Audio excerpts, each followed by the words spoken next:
side. Murphy shooting, save a rebound on the view.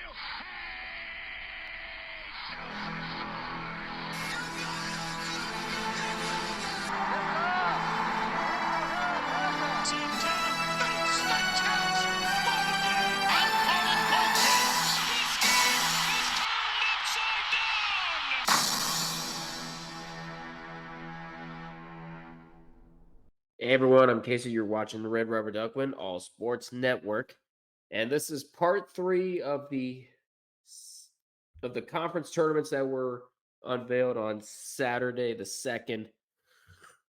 We have 3 more conferences in that pod. We have the Ohio Valley Conference, you got the Horizon League, and you got the West Coast Conference. So I'm going to take a reminder that this charity is the Sandy Hook Promise. The link to that is going to be in the description down below. Without further ado, let's go ahead and go over to the Ohio Valley Conference Tournament. So here's how the bracket looks. It's going to be a gauntlet system, which Ohio Valley has done in the past. And last year, a number 5 seed ended up winning the whole thing. So don't be like, oh, it's so unfair to the last 4 teams. Trust me, it's been done. We even saw a number 8 seed win it in 2016. So, speaking of 5 and 8, your 5A matchup is going to be Tennessee State versus Southern Indiana. So, for Tennessee State, they go into the tournament with a record of 10 and 8. And overall, they finished with a record of 17 and 14. And they started out Ohio Valley play with a loss to Tennessee Martin at their own house, but they ended up beating Little Rock, who would end up being the number 1 seed. So they started out fine. They even had a stretch where they won 7 of 8. But now they go into the tournament losing 4 of 6. So Tennessee State's looking to get that back on track. A guy you need to watch out for is Kenyon Hodges. He leads the team in rebounds per game at 5.6 and steals per game at 1.9. So it's one of the guys you need to watch out when you're playing the Tigers. The number 8 seed, as we mentioned, are the Screaming Eagles of Southern Indiana. Now, this team is still ineligible to go to the NCAA tournament, but they made the Ohio Valley tournament via tiebreaker over Tennessee Tech, which was last year's runner-up. Both teams were at 5 and 13, but a win over Morehead State and Tennessee Tech getting swept by the Eagles prompted the Screaming Eagles in Southern Indiana to get into the tournament. Yeah, other than the win over Morehead State, they didn't do much in the last 6 games. They lost 5 of their last 6.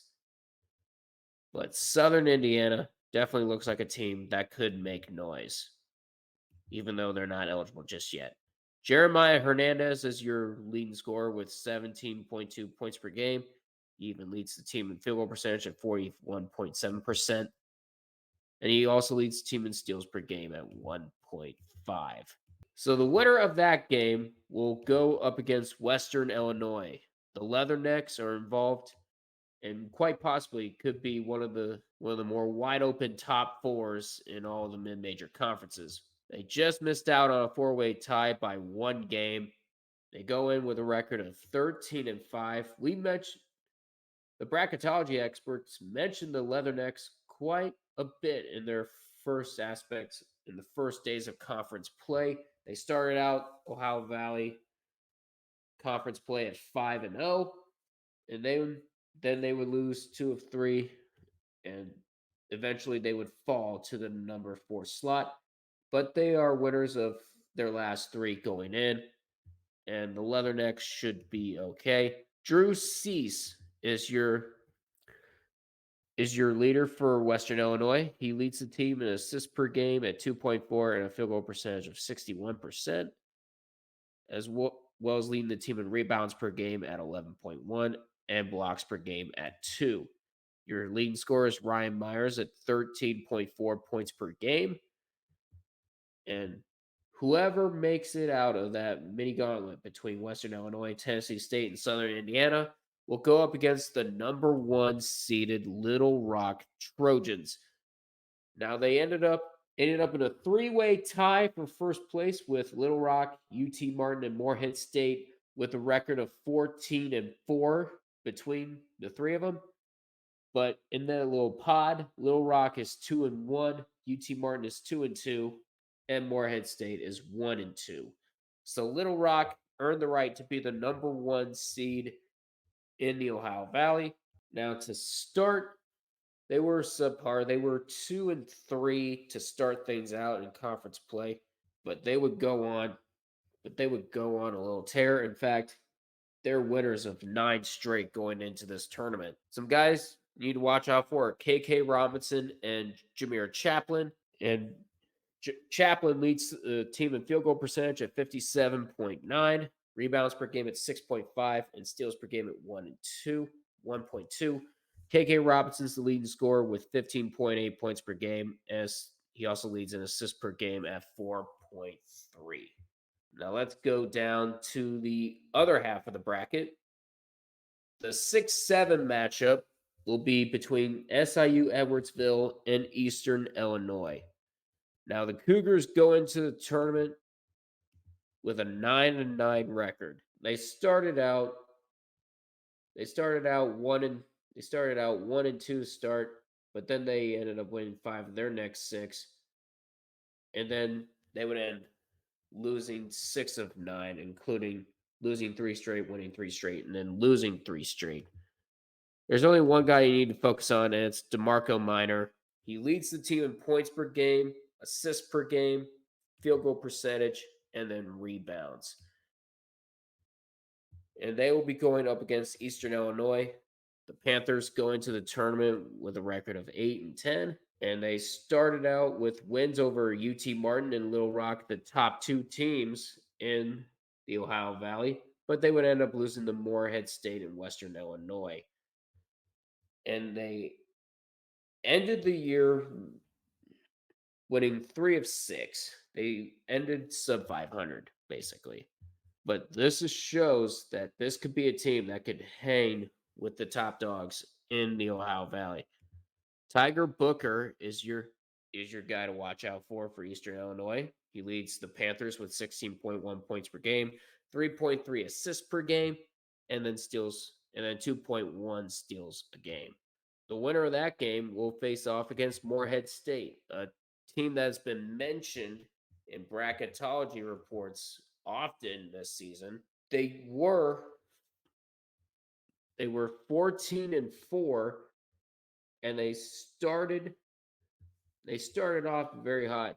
I mean, going into their last 6 games, they've only lost 1.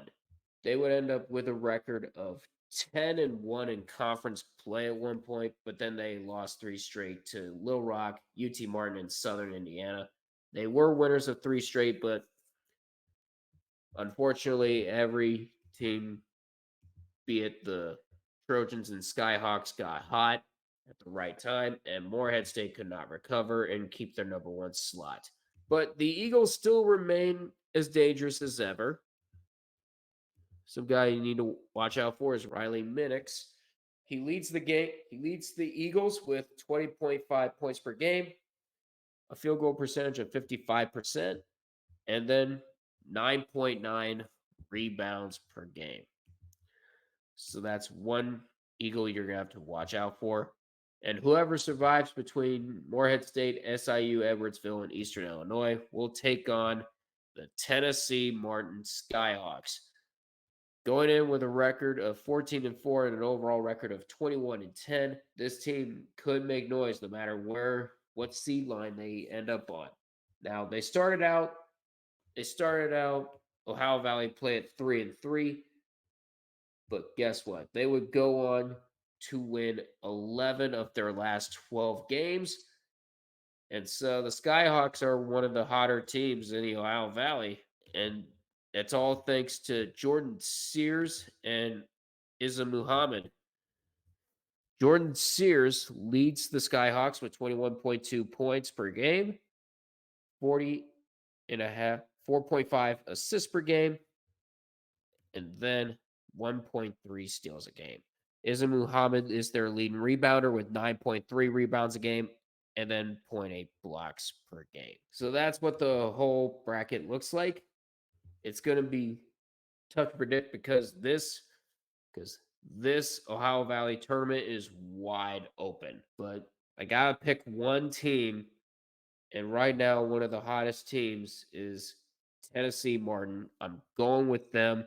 I'm going to say the Skyhawks win the Ohio Valley tournament and move on to March Madness.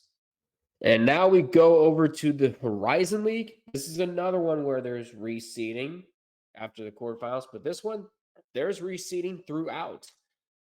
Keep in mind, there are 11 teams in the Horizon League, and you have 3 first round matchups. The winners will be reseeded into a quarterfinal matchup, and then the winners of the quarterfinal matchups will get reseeded from there. So we're going to first start with the 6-11 matchup. And here we got Milwaukee and Detroit Mercy. Now, Milwaukee, they were caught in a tiebreaker between Northern Kentucky, but the two teams split the regular season series, but Northern Kentucky got a win over Oakland, and Milwaukee got swept. So there you go. So Milwaukee falls into the number 6 seed, and they have a respectable record of 12-8, and they started out conference play fairly well. They started 4-1, and then it's been a roller coaster ever since. And they would end up winning 3 straight games going into the tournament. BJ Freeman is the guy to watch out for. He leads the team in all categories except for blocks per game. So we're talking 20.3 points per game, 4.3 assists per game, and 41.8 shooting percentage. And then he has 6.7 rebounds per game and then 1.1 steals per game. The person who leads in blocks per game is Langston Wilson with 1.1. And they are going up against Detroit Mercy, who was one of 2 winless teams going into one of the games, and it ended up being IUPUI. They went 0-27 the whole season before beating IUPUI, in which one fan stormed the court for some reason. But yeah, Detroit Mercy has not had a really good season. But Jaden Stone is the leading scorer for the Titans with 20.5 points per game, 2.7 assists per game, and then 1.5 steals a game. There's not much that needs to be said for Detroit Mercy because they did go 0-27 before winning. The 7-10 matchup involves Cleveland State, who was involved with a tiebreaker against Purdue Fort Wayne. And Cleveland State ended up sweeping the regular season series against the Mastodons. So that's why the Cleveland State Vikings are at the number 7 seed. And they started out okay. They started 3-3 in Horizon League play. And they're coming off of an 8-game stretch where it was loss, win, and so on. They ended up beating IUPUI in their regular season finale. And guess what? These 2 teams will meet again. Tristan Narana will be the guy to watch out for with 20.2 points per game, 49.9 field goal percentage, and then 6.5 rebounds a game. And Drew Lauder has 2.9 assists per game and then 1.4 steals a game for the Vikings. As I mentioned earlier, they are going up against IUPUI, a team that did almost as bad as Detroit Mercy. By almost, I mean pretty close. They ended the Horizon League play with a record of 2-18, and they are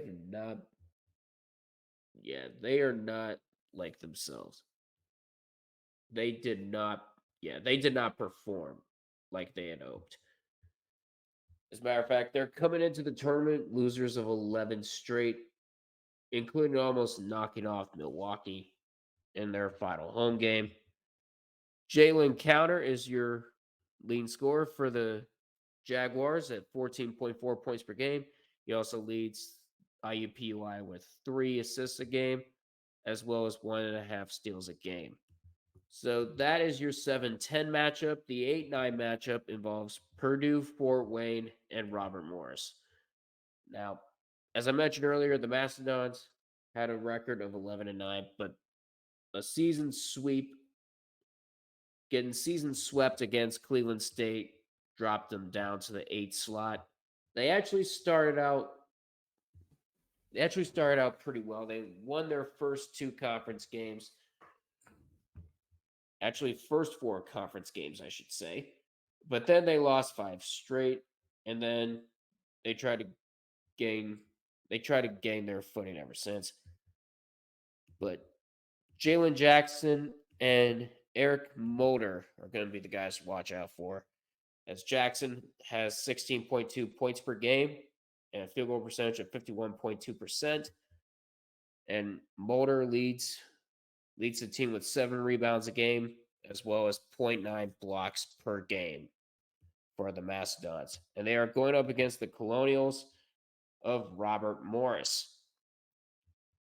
Now they have a record of 6-14, an overall record of 10-21, and is and they are losers of 6 straight going into the Horizon League tournament. Marquise Hastings looks to get the team back on track. He leads the team in points per game, 14 and a half, and a field goal percentage of 52.4%, 7.8 rebounds a game, as well as 0.7 blocks per game. So those are your first round matchups. Now, the lowest seeded survivor will go up against the top team in the Horizon League, which is Oakland. They're going into the tournament a record of 15-5 in the Horizon League, an overall record of 20-11, and then after going 1-2 to start off Horizon League play, they would win. They would end up winning 9 of their next 10 games, and right now they have currently won 5 of their last 6. Some guys to watch out for. A guy to watch out for is Trey Townsend.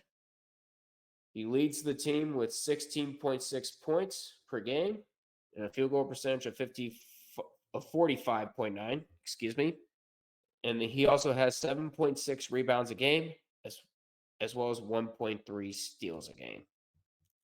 So the Golden Grizzlies, they are the top seed overall. And the survivor in the middle of the pack will have to travel to Ohio and take on Youngstown State. Now the Penguins finished 1 game off of the regular season title. They ended at a record of 14-6. Now Youngstown State we started to mention a little bit, but then they ended up losing to Oakland and Northern Kentucky. But they've since gone back on track.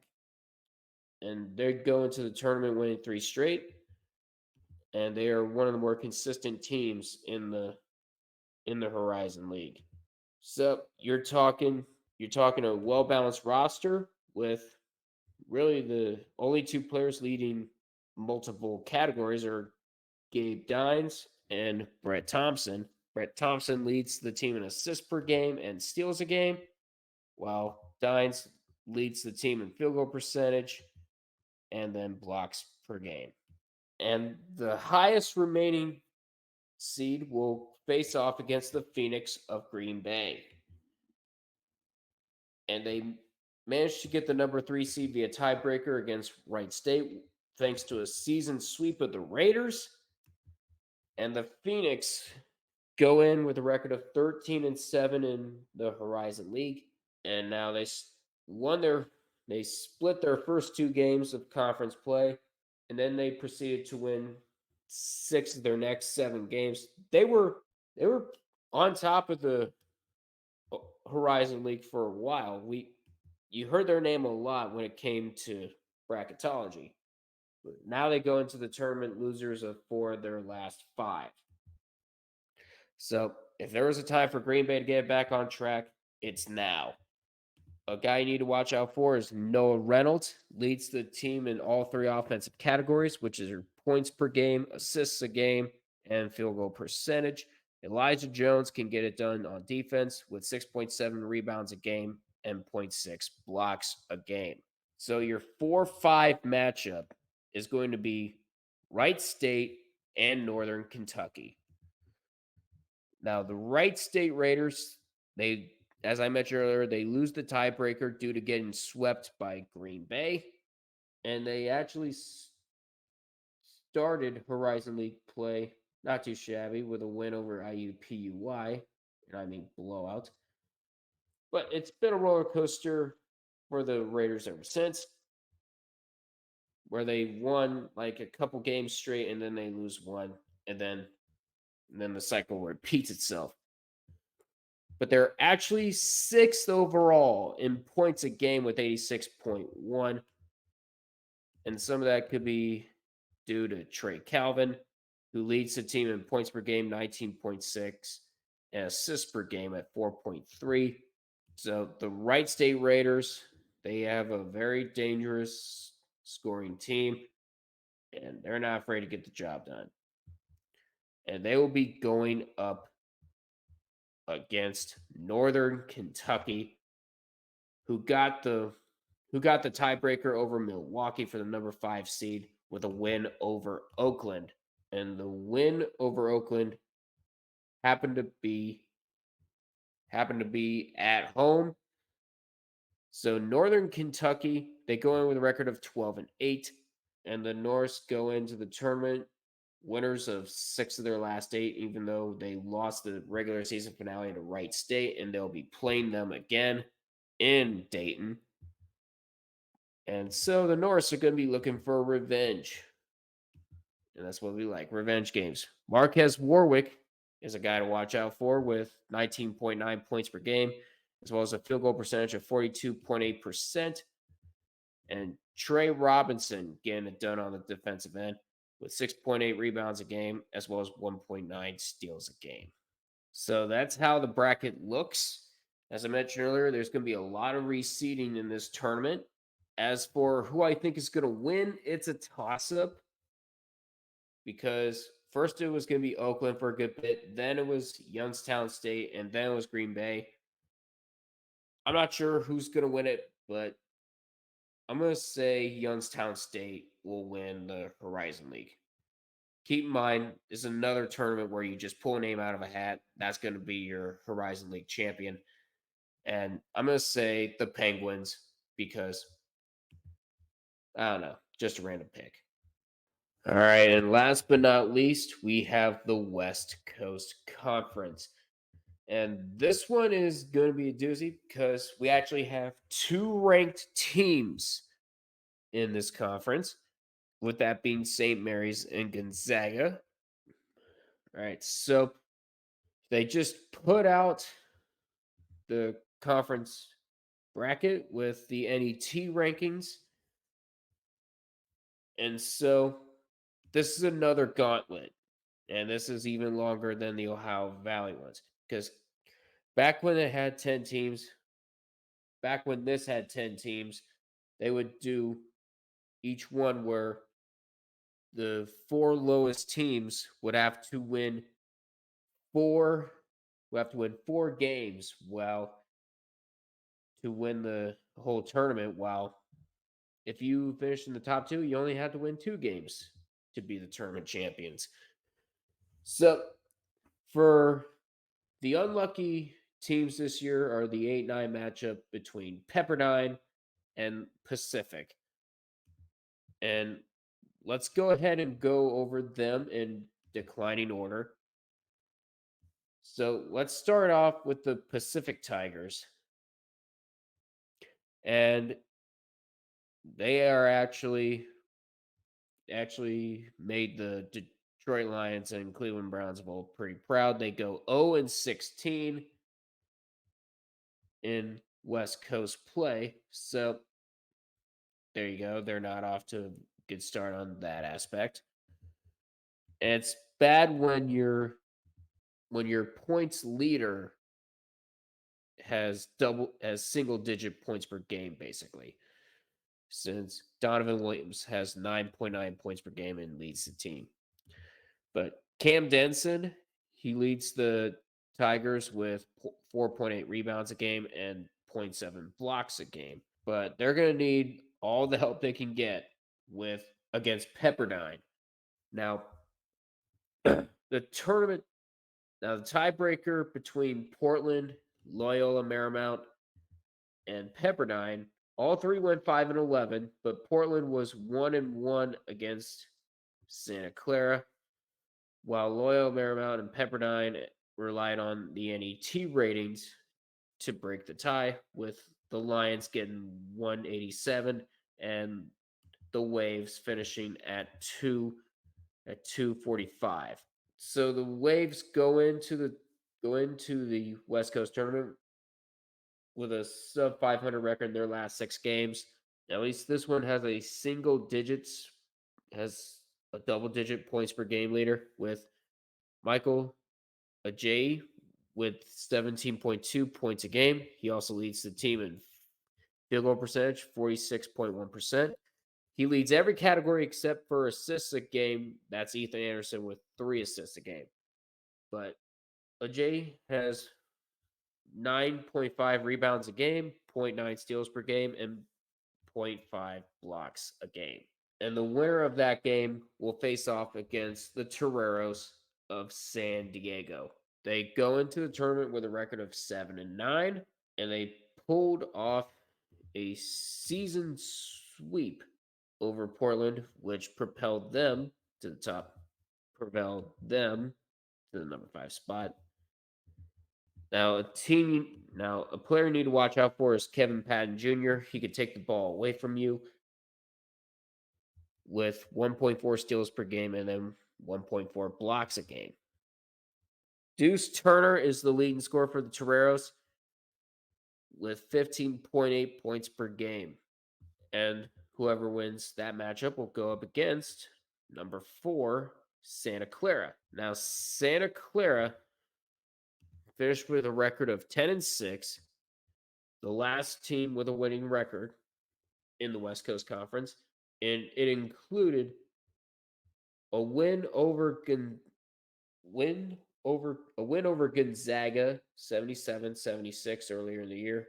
They would end up getting swept by St. Mary's, but Santa Clara still remains as dangerous as ever. Now, Adama Ball leads the team with 14.5 points per game. He also has 3.1 assists a game, and he also leads the Broncos in steals a game with 0.9. Johnny O'Neal leads the team in rebounds a game at 5.6, and then has 0.8 blocks a game. So whoever survives this 14 gauntlet will go up against the top team in the West Coast Conference, the St. Mary's Gales. They currently sit at number 17 in the AP poll, and the Gales go into the conference tournament with a record of 15-1, with their only loss coming from Gonzaga in the season finale. So they almost pulled off a 16-0 season. 3 players you need to watch out for is Aiden Mahaney, Augustus Marciulionis, and Mitchell Saxon. Now, Mahaney has 13.7 points a game, as well as a field goal percentage of 38.4%. And Augustus has 5.1 assists a game and also 1.5 steals a game. And Mitchell Saxon has 7.3 rebounds a game and also 1.4 blocks per game. So that's one gauntlet. Let's get down to the other one. And it involves our 6-7 matchup between Loyola Marymount and Portland. Let's go over Loyola Marymount first.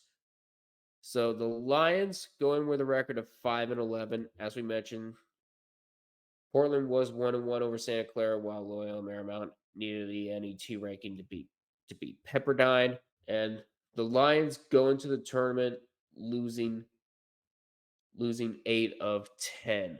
And the the Lions look to get things back together just in time for the tournament. Mitchell Graham is is going to be the leading is going to be the leader of two categories: field goal percentage at 61.7, and as well as blocks per game 0.8.